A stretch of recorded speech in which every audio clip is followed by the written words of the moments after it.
Hey now, Brawlers, it's time for another Board Game Brawl review with Nick Minahan, sponsored by BoardGameBliss.com.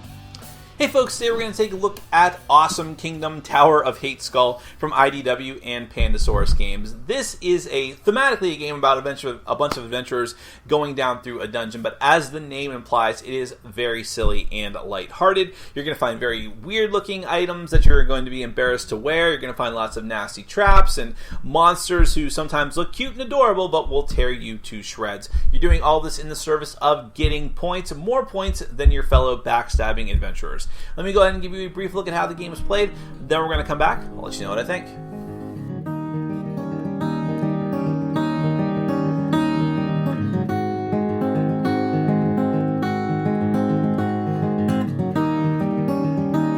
Alright, I'm going to give you a brief look at Awesome Kingdom Tower of Hateskull. This is a competitive game for 2 to 4 players. The goal of the game is to have the most points by the end of 3 days of play. A day in Awesome Kingdom is essentially every player using all of their movement cards at the start of the game. Every player is going to get randomly dealt 3 of those, and that's what's going to happen at the start of every day of play. You're going to keep track of the days here on this day tracking card with a little dial that you will turn, a little token that you turn towards the appropriate day. You also have a Awesome Kingdom Tower of Hateskull card that you put in play that has no effect. I guess this is their equivalent of the useless tower that is in the Battle Wizards of Mount Skullfire or whatever it is. Now, points in this game are going to be through a variety of different things. Now, all the different cards that are in the that constitute the dungeon have points down in the lower left-hand corner. So, for instance, this one gives you positive 2 points, whereas there are traps that are actually going to give you, I think this one does, negative points for taking it instead. Also, there are coins and wounds. If you get coins, that's the same thing as points at the end of the game. Annoyingly, they make them double-sided. Well, not only double-sided, but also different varying amounts, 3s and 1s and things like that. That's really hard to tell apart from a distance anyways. Then we have, there's wounds, which function in the same way. There's different amounts that you keep face down to keep them hidden from the other players, and wounds actually count against you. They are negative points. Now, every player is going to get a character at the start of the game. You can do this randomly or have it deterministic, however you want to do it. Every character is going to have a different special ability. So, for instance, the Junk Ventor here says that cards with a negative value add to your score instead of subtracting from it. The Kill Assassin, every time that she passes... Now, there's a lot of symbology in the game. Anytime you see this symbol, that means passing over a card. And in this case, whenever you pass over a hero, they have to take 2 wounds. Then you have the Pallid Dude, which says that you can ignore any card abilities that say you take a negative effect or, potentially positive effects, but you wouldn't ignore those, from landing adjacent to it if you wish. And then each time that you claim a monster, you also get to take a gold piece. Those are his abilities. And then the last one I'll show you of the characters that are out here, but there's like 8 different characters in the game, is the Long Trudger, who, when you play an action card, you may increase all numbers on it by 1 if you so desire. Now let's talk about that dungeon. When you want to set up the dungeon, you're going to put out these quote-unquote tiles, which are just these little tiny tokens. And by the way, this is the little tiny first player token. But you're going to put out these little tiles signifying where the dungeon cards are going to go. You're going to shuffle up the dungeon deck, which has the door on the back of the deck. And then you'll put out the tiles, put your characters on some of those spaces. There's a number of tiles equal to like 7 plus the number of players, so in this case it would be 11 of these tiles. Put your characters on some of the spaces, and no cards are going to go there because those are the currently occupied spots where the players are, and then fill up the remaining spots with cards. Now this is a very complicated way to say that, hey, there's going to be 7 cards in the dungeon plus whatever spots the players are currently at. And as players move to new cards in the dungeon, they're going to encounter them, take the card, and then refill the spots where they just left. So it's supposed to be like kind of a simulation of going down through a dungeon, I guess. So I'll explain what some of the other cards and like the treasure cards and the different levels of the dungeon and what they do in a minute. But let me just explain the basic gameplay premise. So you're going to decide who's going to go first, and then you're going to take your turns in clockwise order. The first player will pass through each new day of the game. And then at the end of the third day of the game ends, you add up all of your points. Now, when it's your turn, you have a hand of movement cards, which I alluded to earlier. You're going to get your movement cards. By the way, the back of your character cards are a reference card. And you have to play one of your movement cards. You have no choice in this. You're going to play all three of them eventually. Some special abilities will let you swap out cards, but you're going to have to play three of your movement cards. And that will dictate how you're able to move through the dungeon. So if a card lets you move 2 spaces in either direction, wherever you currently are, so I'm the Junk Venter in this case, I'm going to say, I'm going to move 2 spots. Now when you move, you actually pass over and do not count the spaces of your opponents. Those are counted as like null void spaces. So in other words, if I moved from here to here, this would only be considered one movement, although it's still passing over a space, which means abilities like the Kill Assassin's ability will still take effect. Now, when I move onto a card, assuming there's no other kind of negative effect that's stopping me or anything like that, wherever I end up, I'm going to claim that card as treasure. I'm going to put it face down into a pile of cards in front of me. At the end of the game, I'm going to reveal all those cards and see what my score is, modified by any kind of special powers, magic items, or things like that. So, end result, let's say that I just moved to this space. I take the card, I claim it. To end my turn, I am going to put a new card from the dungeon deck face up in the space that I just vacated. Now, of course, it's a little more complicated than that. There are trap cards that, as you move, are going to force you to stop on them, even if you have enough movement to pass over them normally. As I already mentioned, some cards have special effects if you pass over them. Some cards have special effects if you land directly on them, something will happen, as well as you taking the card, or landing adjacent to it, something will happen. It might be like an enemy who has long-range attack, like a dragon who breathes on both cards adjacent to him, as well as in his space. So it's really nasty to try and get into his space, but you need to be moving around and taking cards in order to win the game. Alright, so that's the nitty-gritty of the game, so let's take a look at the actual cards. First off, we'll start with the movement cards eventually. Alright, so you have the Trudge card, which just says you get to move 1 space in either direction. The Old Nag is 2 spaces in either direction. The Riding Gronk is 3 spaces in either direction. The Racing Zazzle is 4 spaces, but specifically clockwise. You can't go in the other direction. Then you have cards that don't necessarily move you or don't move you in predictable ways, like Whirlwind of Activity, which just says that you claim the first cards to your heroes left and right without landing on them altogether. Deja Vu and Deja Vu again, which I think is kind of amusing, it says that you move onto the first card to your heroes left, and then you claim it, and then you do that again. And Dungeon Speedrun says that you move 2 spaces clockwise to your left, and if you pass over a treasure while moving, you claim it like as if you had landed on it.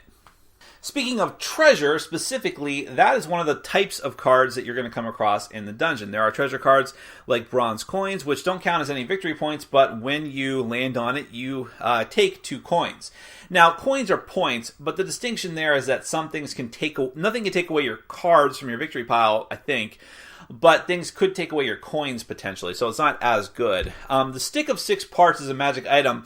There's, as you might guess, there are 6 parts of it and 6 different cards. For every card that you have, they each increase by 1 point. So, for instance, 1 stick is worth 1 point.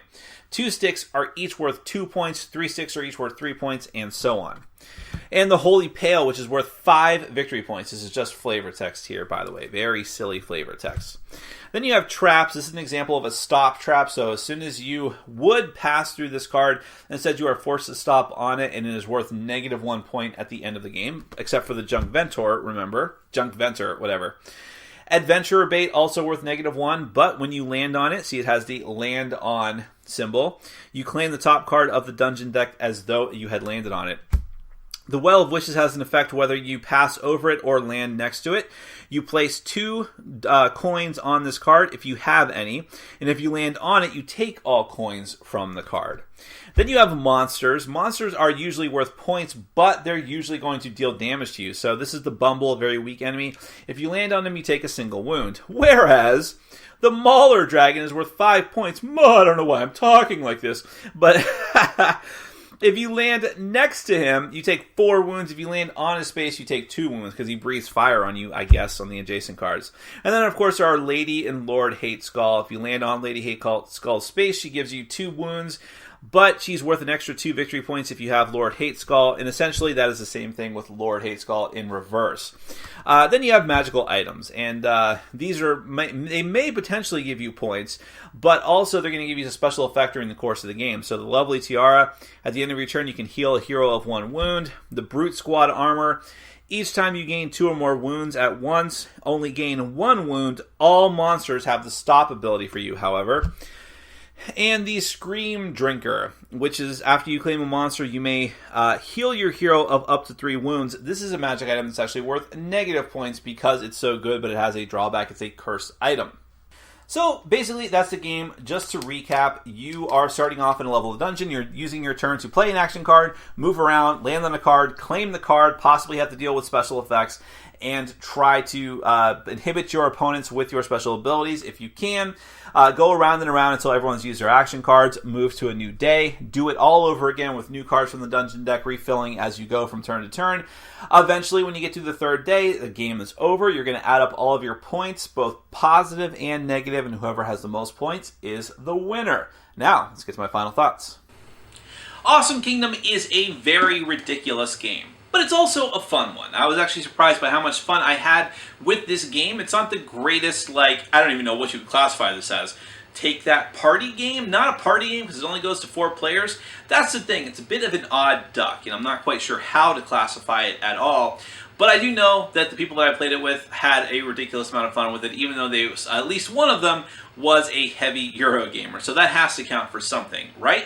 Let's go ahead and start from the beginning. Component-wise, I actually might say that's the thing I have the biggest problem with Awesome Kingdom. I like the cards a lot. I love the artwork of the game. That's not really an issue. I just think it should have a board. I mean, there's no reason for it not to other than them trying to save money, I guess, but the tiny little tokens that you put out there representing they call them tiles, representing the different dungeons levels, and I mean, it's not that tough to figure out or anything like that. It's just kind of annoying and fiddly, and they even acknowledge that in the rulebook with a little funny sidebar from one of the characters saying, hey, this might seem like a lot to go through just to put out 7 cards. Well, it kind of is, so it's pretty annoying, and I think a board would actually look better, but that's really my main complaint. I mean, also the little time token thing could be bigger as well, but not a huge deal. Oh, wait. There is the whole card that's apparently useless, the Tower of Hateskull, which is kind of like in the Battle Wizards of Mount Skullsfire, the useless standee that eventually did have a use, but otherwise was just there for no reason. I can't think of a reason why that card is there, but maybe I missed something. If so, please correct me. But going on into the gameplay, or the theme, actually. The theme is kind of fun. I mean, the adventure is going down. That's not a new thing by any means. I'd say this is closest to cutthroat caverns or something like that, because you can actively impede the other players depending on what your special ability is. But it's a fun one of trying to get different gear and things like that. It's really helped by that artwork. Otherwise, it would just be I really don't know what we're doing. The gameplay is very light, very fast. It's very easy to learn the game once you get over the kind of fiddly setup. And I like the whole aspect of using the movement cards and having different options for that and how you can move about. It feels like there's more decision-making in this game than just flipping over a card and seeing what happens to you, like a lot of take-that card games are. Oh, let's see what cards I got. Oh, now I can go boom, boom, boom, boom. This one is more okay, I can methodically choose which direction I want to go in if I have that option, which of these movement cards I want to play right now, what's going to be more useful to me as far as things I could take. Do I go for a magic item, which may not be as much points as that monster, but I don't have to take any wounds, and now I have a special ability to use, but it's worth 0 points. That type of thing. There are decisions to be made in the game, but it's also very light and ridiculous. So I think it's important to note that this is not a game to take too seriously. It could possibly start to feel a little bit samey. I think that this is best with the maximum amount of players, with 4 players. When I played it with 2 players, which was the very first time I played the game, it wasn't not fun, but I will say that half the characters were immediately less useful. So I could say that there are balance issues with the game, but that would be kind of overselling how important balance is in a game like this, which is it's not. But it is certainly true that some characters you're never really going to want to use unless you're playing with at least 3 players, hopefully 4 players. The characters, especially that bounce over other players, become way more powerful and useful. Like the assassin, the kill assassin that gets to deal extra wounds, or the ones that get to steal money from the other players, or swap out cards, much more useful with more players. And that's kind of the spirit of the game, too. Frantically running back and forth, getting stuff. I like having to... thematically and fighting the monsters and trying to decide what items to get, it just works pretty well. It's not the most complicated game. It's not the greatest game ever, and I don't like the setup and the lack of a board, but it is dumb fun, and I just like running into dungeons and grabbing stuff. I mean, that is the typical D&D adventurer way, and this is like that raw core greed boiled down to its constituent parts. Now, I don't know, I'm assuming there's going to be expansions and things like that. I think it could use an expansion, more rooms, more stuff like that. But still, solid game, good first showing for what may be a series of games. And again, I really, really like the artwork. Let me stress that as well. That is Awesome Kingdom Tower of Hateskull from IDW and Pandasaurus. Check it out. Thanks for watching. Follow us on Facebook, Twitter, and Patreon. And make sure to check out our sponsor, Board Game Bliss, where you can find an amazing selection of games from around the world. BoardGameBliss.com. Thanks for your support.